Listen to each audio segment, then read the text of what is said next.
2026 has a lot in store for movies, so here are my movie predictions for 2026, going off of how good I think they'll be and how well I think they'll perform at the box office. So to kind of set the stage here for what we're going to be doing, I have these different tiers for 2026 movies, and they're going to be separated into the Billion Club, the highest performing movies of the year, the 750 million range, which is also some of the top dogs, but just not quite there. And then the 300 to 500 million range is the well-performing movies, just not great. The 100 to 200 million range has some movies where for their budgets, it'll be great for them, and for some, maybe not so much. And then I have the movies that I think are going to make less than 100 million, and that's where we're going to be starting up, going from the bottom to the top. I just want to quickly breeze through these. I don't feel like giving a whole lot of time to them, as I would much rather talk about movies that I'm actually excited about rather than ones that I quite frankly don't care about. I have Mercy starring Chris Pratt.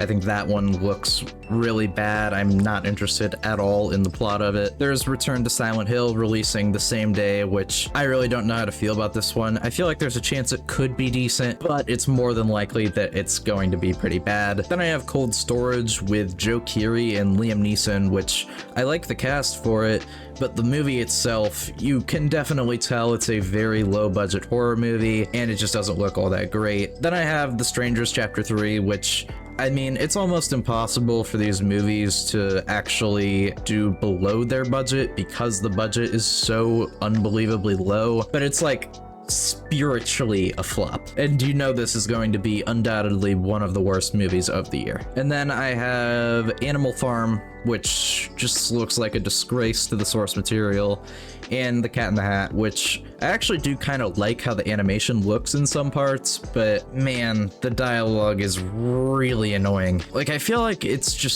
so hard for studios to make kids movies that are actually funny nowadays. Now, there are a few other movies that I'd like to give a shout out to that are almost certainly going to make less than 100 million, but I actually do see them maybe being pretty good and definitely being good for some. The Drama with Robert Pattinson and Zendaya looks like a great watch. Violent Night 2 is also releasing this year. The first movie did just a little under 100 million, and I imagine this one will do the same. But that first one was a really fun watch, and I'm excited for this one too. The Scary Movie franchise is back with Scary Movie 6, which no matter how bad this movie is, it's going to be a funny watch. The first Ready or Not movie wasn't exactly, you know, at the top of the charts with the box office, but I have heard it was a really solid movie, and I imagine the second will be the same. Iron Lung is the Markiplier movie. Now, this movie, I actually don't know if it'll be less than 100 million. You would imagine it would be, but no movies have sold out in my area as quickly as this. I had to already get tickets for this movie the first week of this year, and it doesn't even release for another like 20-30 days. And then I also have How to Make a Killing starring Gwen Powell and Margaret Qualley. It looks like a solid movie, but it's A24. Usually these movies, except for like the rare Marty Supreme, they aren't super high budget, high earning movies. Okay, moving on to the 100 to 200 million range. These ones are a lot more varying in degrees of quality. Starting it off, I think Wuthering Heights will crack 100 million. It stars two very prominent actors at the moment, those being Jacob Elordi, coming off of the amazing Frankenstein, and Margaret Robbie. It also has the accompanying Charlie XCX album to go alongside it, which will definitely give the movie more attention. I personally am not familiar with the source material. I know a lot of people who have a lot of complaints about the film, but to me, it looks like a very solid romance movie.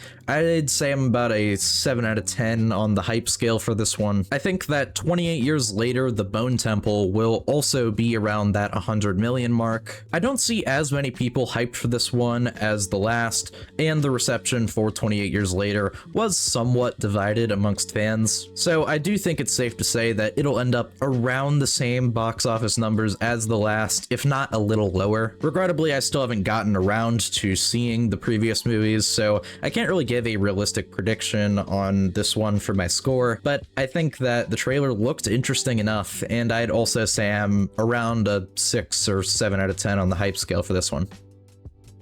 GOAT is the latest Sony animation movie from the artists behind movies like K-pop Demon Hunters and Spider-Man Into the Spider-Verse. And Steph Curry is listed as a producer and will have a role in the movie, I believe. Of all the animated movies releasing this year, I have to say that this is the one I'm most excited for. I'll always love this art style, and I think the premise and cast is also really promising. I don't know if this one's gonna be a super big hit. I'm just gonna stay in the 150 range for this one, just for prediction's sake, but I'd love to be proven wrong. Robert Eggers' next film, Werewolf, releases later this year, and I expect it to do around the same as Nosferatu, maybe a little less. It has pretty much the same cast, and I have a lot of faith that it'll be great. Scream 7 will almost certainly be a bad movie. I'd say like a 3 out of 10 at most, but I think no matter what, this movie will actually still be pretty profitable. These movies are dirt cheap to make, so no matter how bad it is, I think it's probably going to end up in the 100 million range, just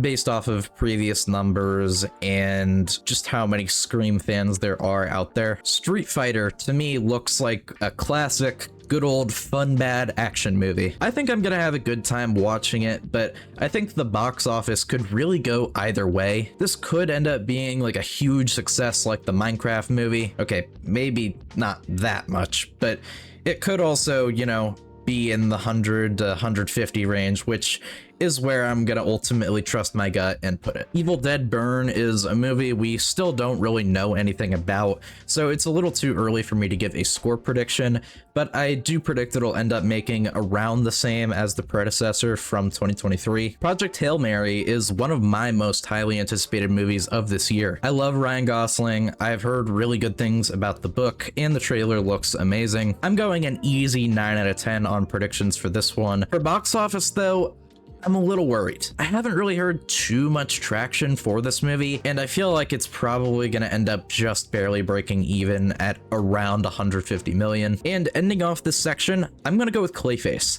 I think this movie is almost certainly going to be very profitable for DC, with just a budget of about 40 to 45 million as reported, and being a beloved Batman villain and a great director behind it. I see this being not only a great horror film, but a very financially successful one. And I think if it ends up being a big cultural phenomenon between comic book fans and horror fans, we could see it creeping into that 300 range.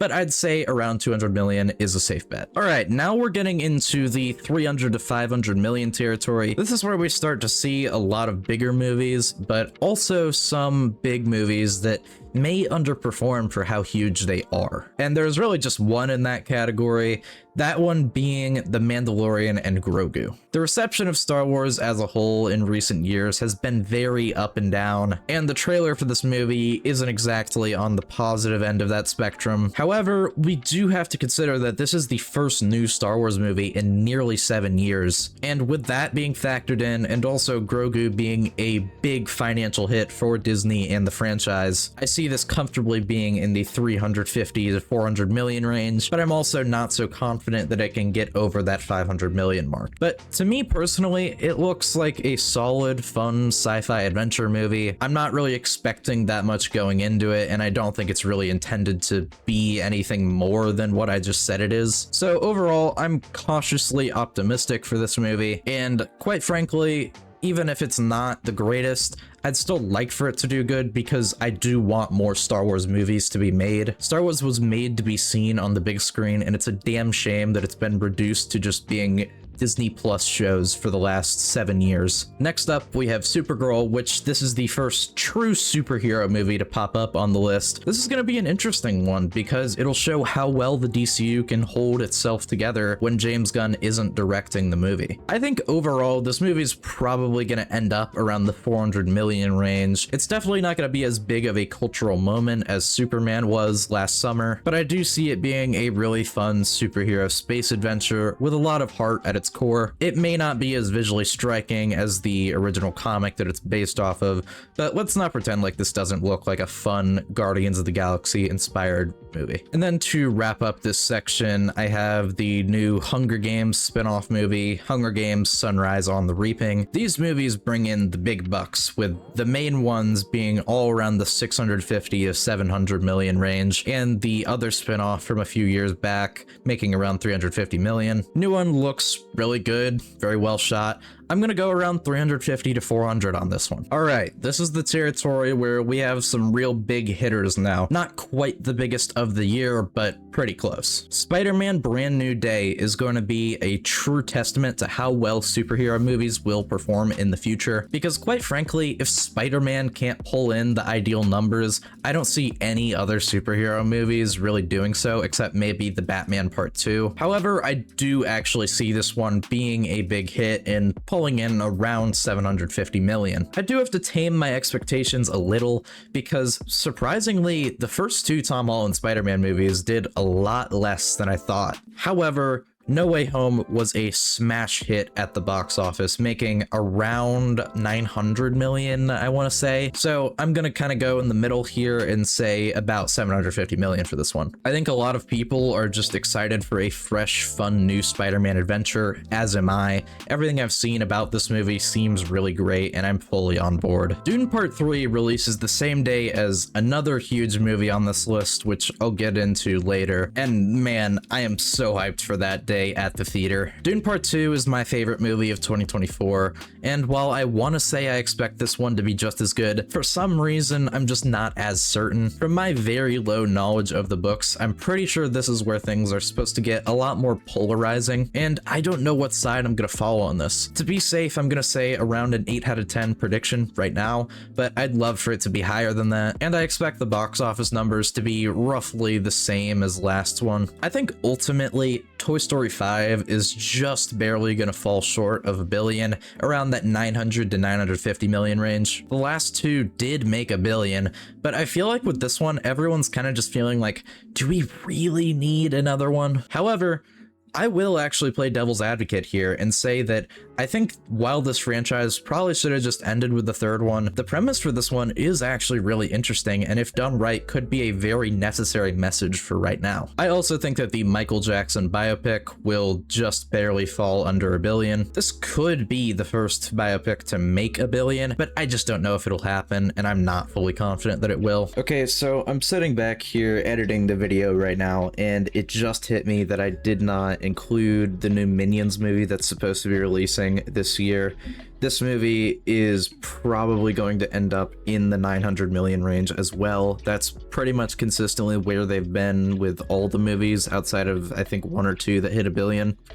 So yeah, just, I guess, keep that in mind. Okay, here we are, the $1 billion movies. The big dogs of the year, the huge wins, the ones that'll be remembered for years to come and will bring these companies tons of money, more than they could ever need. There are 4 movies this year that I think will reach this club. The first one of the bunch being Moana. I don't know what it is about Moana, but man, people just eat these movies up. I felt like the second movie barely even got any attraction online, but I looked it up. That movie made well over $1 billion. And now that we have the live action movie releasing from the even bigger first movie, I can't see a world where it doesn't hit $1 billion. Personally, I'm not excited for this one. I don't care for live action remakes. I never go and see them. After that, I have my most highly anticipated movie of the year. It's Christopher Nolan's The Odyssey. If I come out of that IMAX theater in July and I truly, to my heart's content, did not enjoy this movie, I'll go ahead and take a bite out of a shoe on camera. I'll do it. However, there is a 99% chance that that doesn't happen. When you have one of the best directors of all time at the helm, one of the most stacked casts of all time to work with, and one of the most legendary stories of all time ever written, it's almost impossible that this movie isn't going to be amazing. As for box office numbers, I do see this being Nolan's third $1 billion movie. He was just shy of it with Oppenheimer, and I think The Odyssey will be the movie that can just push it over the edge. The third $1 billion movie is going to be the Super Mario Galaxy movie. I'm going to keep this very brief. I think it's going to do just about the same as the last one, and I'm probably going to like it just about as much as the last one, so around a 6 out of 10. And the final movie of the video, I'm sure you can already guess what it is. It's Avengers Doomsday. I think this movie makes over $1 billion, no question about it. It's the only movie here where there is not a shadow of a doubt that it makes $1 billion. However, the real question is if it'll make $2 billion. To answer that, it comes down to a few things. One, we have to look at the recent box office numbers for Marvel, and for that, things haven't been bad, but it's not exactly like as big as Marvel would want it to be for a movie like Fantastic Four. Then we have to consider how good the movie actually will be. Now, trailer-wise, I've got to be honest, guys, this movie looks really good visually. It's well shot, well color graded, and it has good dialogue so far. Visually, there's an argument to be made that this is the best looking Marvel movie, somehow. However, there's a very good chance that the plot for this movie is going to be a mess. It's just kind of a matter if it's going to be a good mess or a bad mess. And ultimately, I'm gonna say it'll hit $2 billion, just barely. If not, it'll be extremely close. I think the hype for this movie is still going to be unfathomably high regardless of how good or bad it is, and no matter how confusing the plot may seem, I feel like deep inside everyone is still interested to see where things are gonna go, enough so to buy a ticket. That's gonna do it for my list. Let me know what you guys agree with, what you would rearrange, and if I missed anything, and I'll see you guys in the next one. Well, and before I go, that'll be going right here.